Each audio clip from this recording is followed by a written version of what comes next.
Number one thing is your primary relationship. If that's going well, that's pretty good. Then it's relationships with friends and family.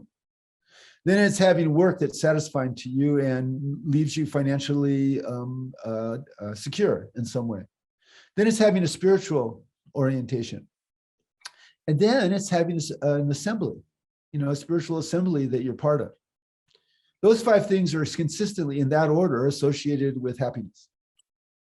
And about happy relationship, what are the 2 or 3 critical elements that discovered by the research in terms of holding the relationship vibrantly alive? You described that you and your wife decided to cultivate, to make it so that you will still be thriving at this point. What are if you reverse engineer your success, what are the... If you reverse engineer our success with each other, it tracks with the best social research that's been done on this, which is by John Gottman and his group up in Seattle. And it's pretty straightforward.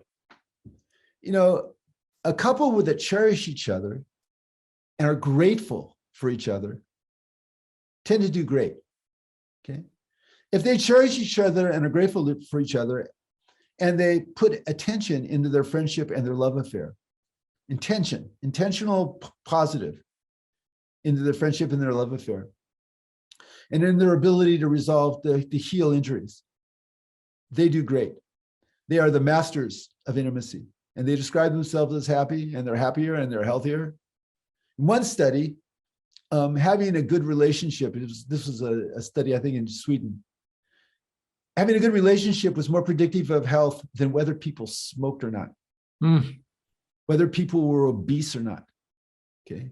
It has that much power. And it's those things. Now, if people make negative comparisons and they focus on nurturing resentments, that tends to lead them to a cascading series of events that leads to betrayal or desertion. And that data is just pretty consistent again and again and again and again and again.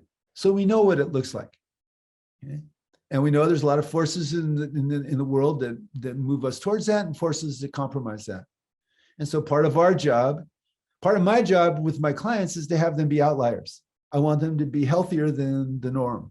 I want them to be more intimate than the norm. I want them to have better sex than the norm. I want them to be better friends. I want them to resolve issues way better than the norm. People go, I want to be normal. I go, I'm not in the business of helping people be normal. Normal is a statistical thing that is inadequate for me to describe a happy life. I want my people that I work with, that I teach, to be abnormally happy, abnormally intimate, abnormally fulfilled, and abnormally healthy.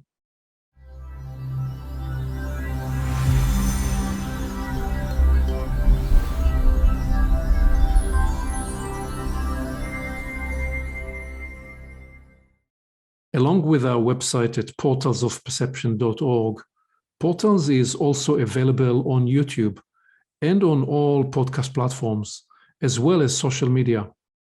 You can become an active member and join the conversation in community events. And you can help us get the word out by liking this content and by sharing it with your friends.